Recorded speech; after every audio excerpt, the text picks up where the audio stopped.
Daming miss call ni paring Reggie. Sabihin ko kaya hindi tayo makakapunta. Pare, matraffic eh. Ayaw makapunta. Wow.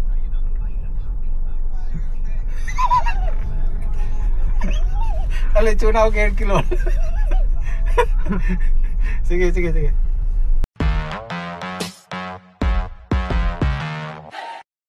Okay. Same day pa rin po tayo.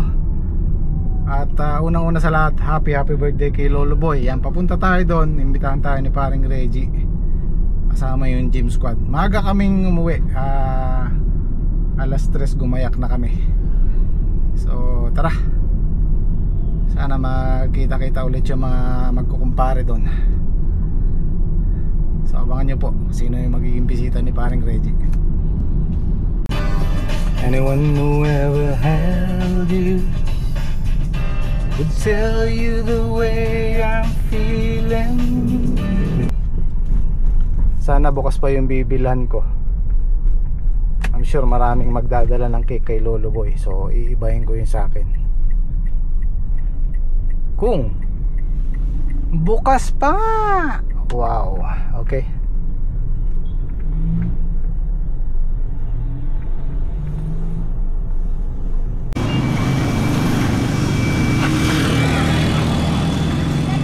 Dumi na sasakyan.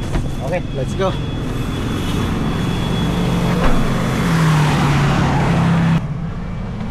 Ay.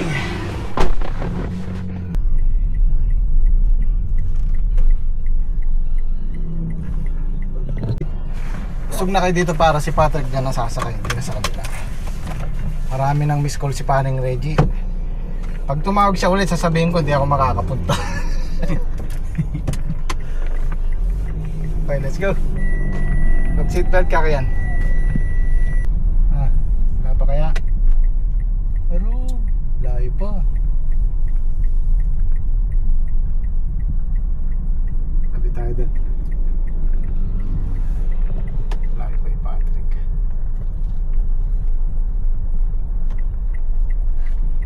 Tayo pwede. Tayo natin si Patrick dito.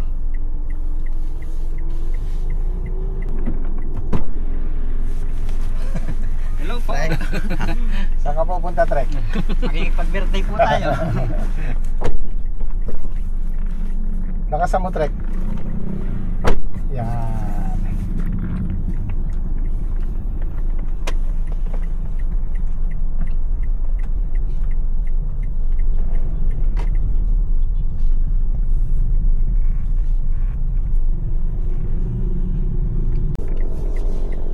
Magpapagas tayo, pamasahin nyo. Pamasahin natin. At kwenta lang Ano si kwenta? 250 isa, 1,000 kakarga ko. Bali ka na yun. Kwenta, nakagrab ka nakakon tayo eh. Kaya parang grab na. Ay, tumawag ni paring Reggie. Busy niyan niya. Ate, kanina pa tumatawag sa akin. Meron siyang 3 miss call eh.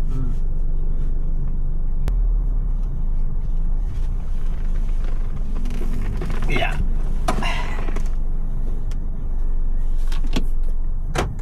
Ay, diba? Boss, ano, unleaded, 50. 50? Hindi, 500. Sige, tig 50 lang eh. Sobra pa yun. Pumasahin natin.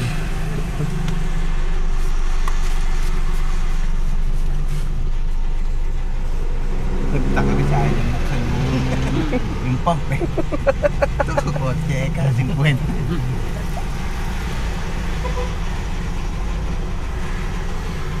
Gustong mag ano ng gym squad, gustong mag motor. Sabi ko, wag mo nang magmo-motor kasi sigurado tatakas sila eh. Ayun, pagka isang sasakyan lang kami, pag umuwi sila, damay ako. Yan ang unang bahay. Sino ang unang bahay dyan? Ano? Thank you, boss.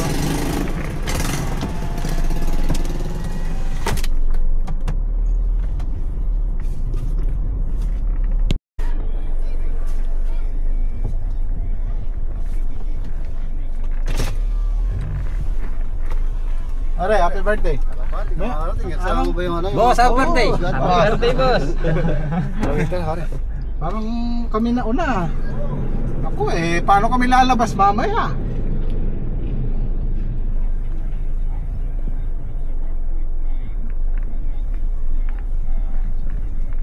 Pala balagbag na ganun sa sakyan. Hindi sila makakalawas agad. Rin namin sinasabi ko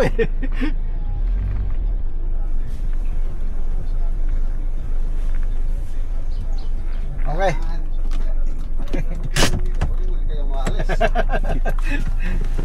Boss! Ay! Tingnan mo lang si Gagi yun. Sabay. Ay, si Boss. Henyo. Si Henyo na hindi Henyo. Tara, sakto. Mga pa lang. Para merong ano dito.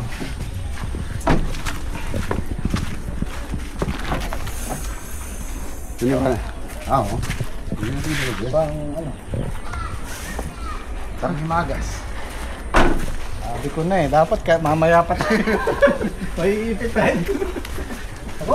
Mukhang ang grande yung ano ni Lolo mo yan. Parang ibang bisita? Ay, tayo lang. Paano na? Paano na? Wala pa sila. Paano na? Parang nagdidibo si Lolo mo yan.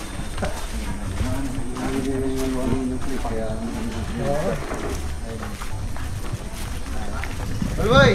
Bigay regalo sa'yo si ano? Parang Jim, pang imagas. Hello po. Ano boy, happy birthday. Thank you. God bless. Lolo boy, happy birthday. Happy birthday, Lolo boy. Happy birthday po. God bless. Lolo boy, happy birthday po. Happy birthday po, Lolo Boy. Kaya, pa makapatlahin. Parang magdidibo si Lolo Boy, oh. Oh, Jay! Papakuha ko na nga rin beta pin.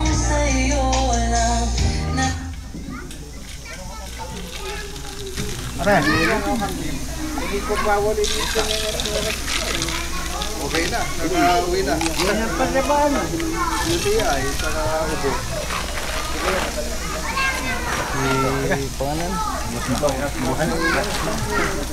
Si paring Mac.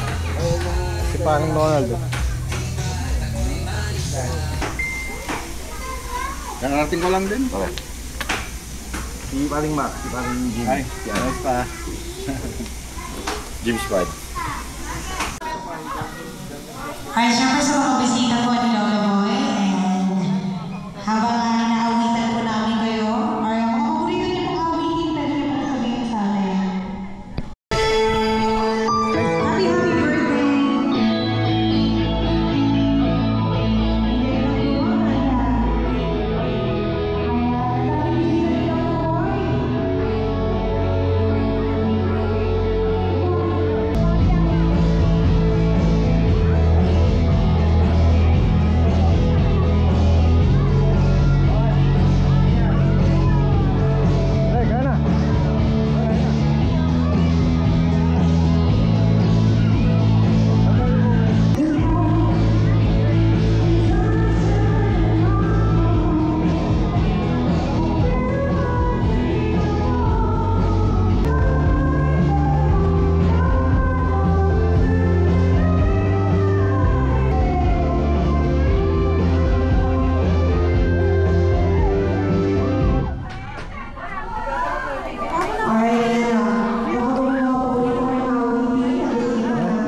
Paborit. Putok-batok. Tara. Okay, habang kumakain kayo, bigyan namin ang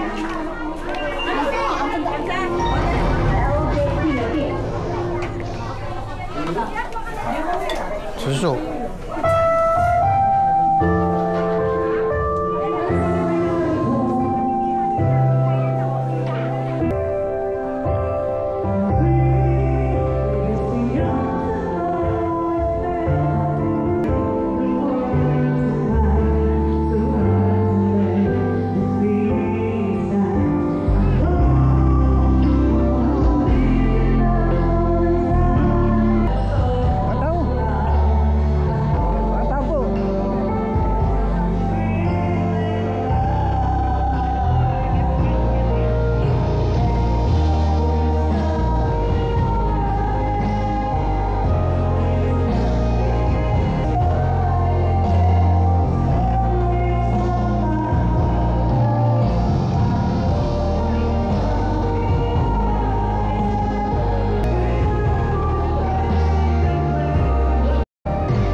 Okay guys, good morning.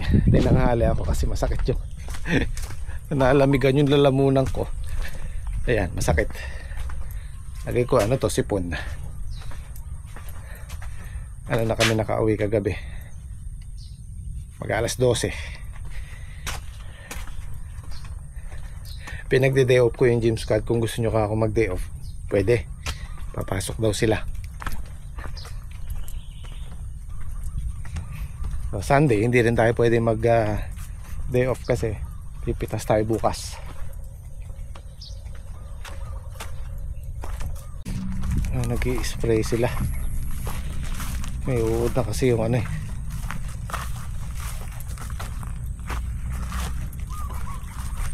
I-spray sila dito tsaka yata doon sa sitaw.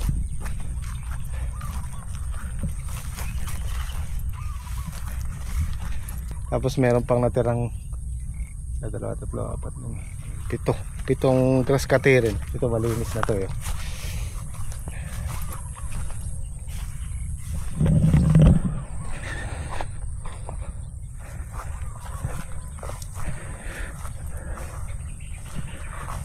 Umuwi ba si Dake? Anong oras umuwi? Ang pagka-uwi po natin. Doon may lecturing umuwi. Opo. Hmm. Ating po sa 12:30.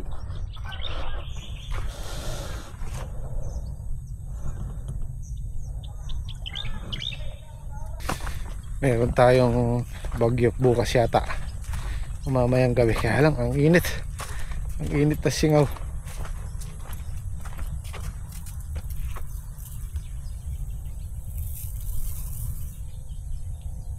Ganda ng talbos oh.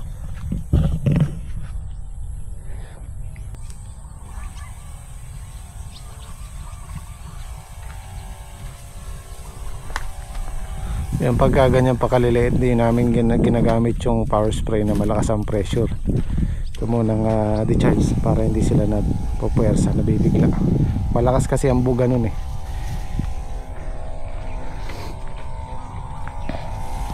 Palagay ko pag hindi umulan ngayong maghapon, papatubigan namin to bukas. Hindi kasi maganda sa ampalaya yung natutuyuan siya, yung namumuti yung lupa. Although basa pa yan, pero tingnan mo yung plastic, tuyo na yan.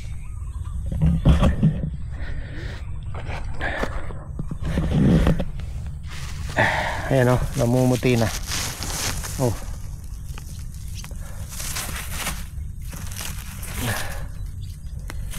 Dito basa pa yan, pero yung pwesto ng ugat nila mabilis matuyo kasi nga sinisip-sip nila. Ayan o, namumuti na yan.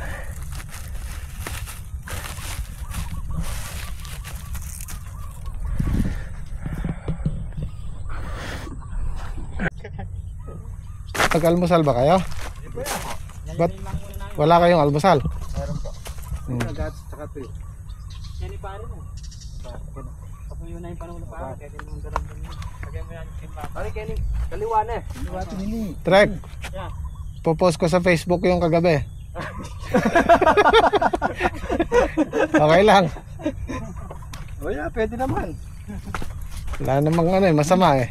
Kaliwa pare, may nakasabit na tao. Katuwaan lang eh. Kaliwa, may kasabit na katao dyan. Meron na pala kaming mga halaw dito bukas eh oh. Kailangan kasing pitasin yan para tuloy-tuloy. Yan o, malaki na. Halaway namin bukas yan. Masama talaga yung pakaramdam ko.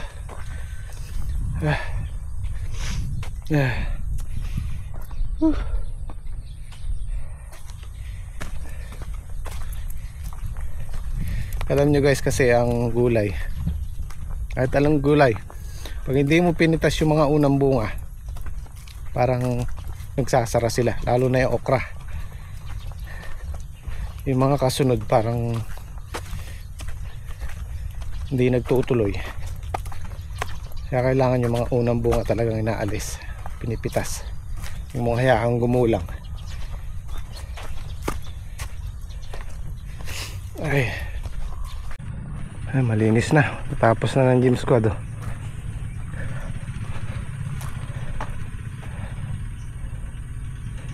Ayos.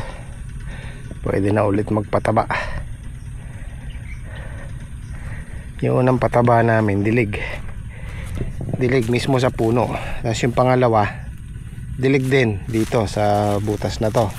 Tapos yung pangatlo natin, lalayo natin ng konti pero magkabila na. Depende sa panahon, pwedeng dilig, pwedeng bubod na lang pagka maulan.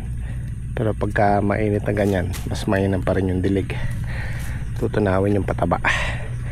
Kasi yung ganun, direkta sa ugat. Ang problema kasi nung ibububod mo yung pataba, kasi parang sumisingaw din pag matagal siyang hindi natutunaw. Kaya mas mainam kung magbububod ka, baon mo sa lupa para hindi makasingaw. Parang nag-evaporate din sila, parang ganun.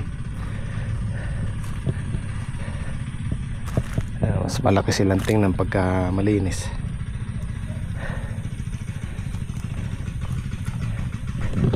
May mga bunga na maliliit. Ayan. Isa yung upo sa may re-recommend ako kung balak nyo mag-farming. Ayan, kagaya ko, dati akong OFW. Pag uwi ko ng Pilipinas, walang trabaho, meron mang ipon pero maliit lang. So kung balak nyo mag-farming na pwedeng pagkakitaan, pwede to. May re-recommend ako tong upo. Hindi magastos, hindi maselan, maliit lang yung puhunan. Pwedeng pagapang sa lupa kahit wala kang balag. Pero syempre pag may balag ka, mas mainam. Medyo mataas yung presyo nito pag nakabalag. Kasi pagka nasa lupa, okay pa rin naman. Kaya lang maganda kasi yung nakabalag. Ayun, kagaya ng sitaw, okra, kaya mga madaling panimula kung balak nyo mag-farming.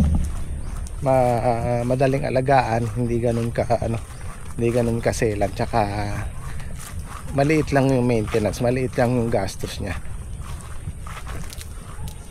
Tapos unti-unti natututo ka at napapag-aralan mo yung ng halaman. Ganyan lang din ginawa ko. Umpisa tayo sa maliit hanggang sa unti-unti lumalaki. Siyempre malaki din ng konti yung kita natin kaysa dun sa dating yung unang umpisa natin maliliit lang. Pero ngayon ay medyo malaki-laki naman pagka sinuwerte or pagka nakatsyempo. Yan yung mga mai-recommend ako. Kagaya nito sitaw na to. Kagaya niya every other day lang. Every other day may pipitasin ka. Ayan, bukas pitasin na yan. Ang dami nasa gitna na sila.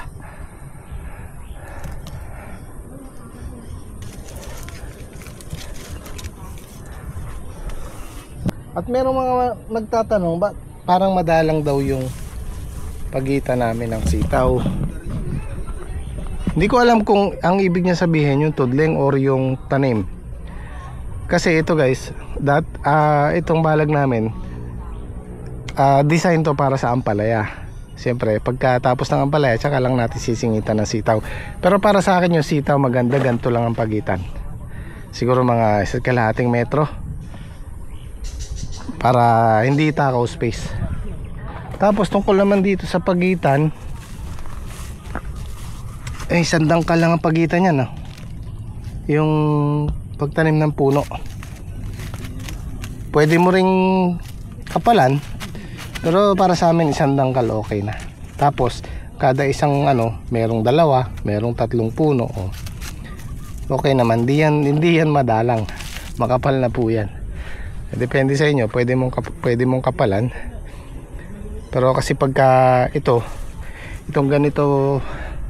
ganitong pagitan excuse me, itong ganitong pagitan, pag kinapalan mo pa, yung ugat nila mag-aagawan na kasi masyado ng dikit. Pasensya na kayo, medyo yung boses ko basag kasi pod.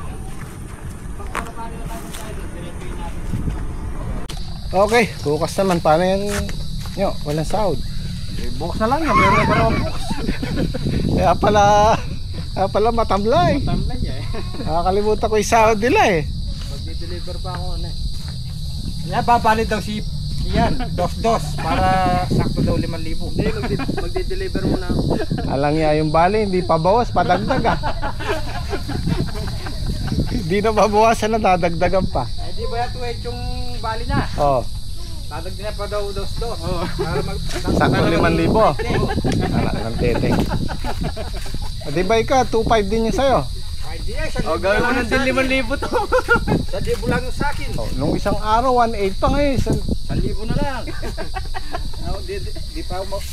Di kasi ako naglilista ng bali nila eh. Nagpapakaltas to pero di dadagdagan po. Lalo madadagdagan.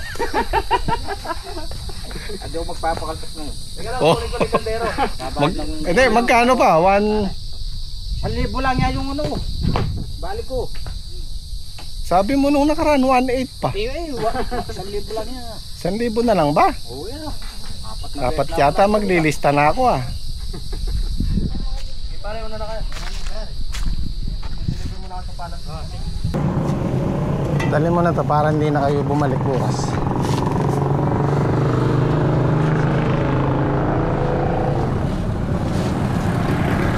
Ano? Yun o, paldo si Bosenyo. Itong araw. Walang kaltas. Wala mo na yan. Oh. Rek. Sa'yo Kian. Kaya, gito, ikaw. Kain yung bata. Yung mama nga yan, parang nagpanap. Kaya sayang mangan. Ang kailang dinugdo. Diyan ka na titira kay Ma. Diyan ka na lang ano.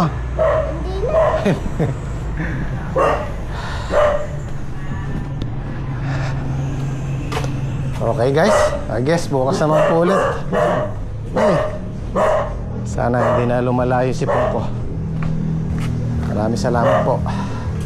Kita kits.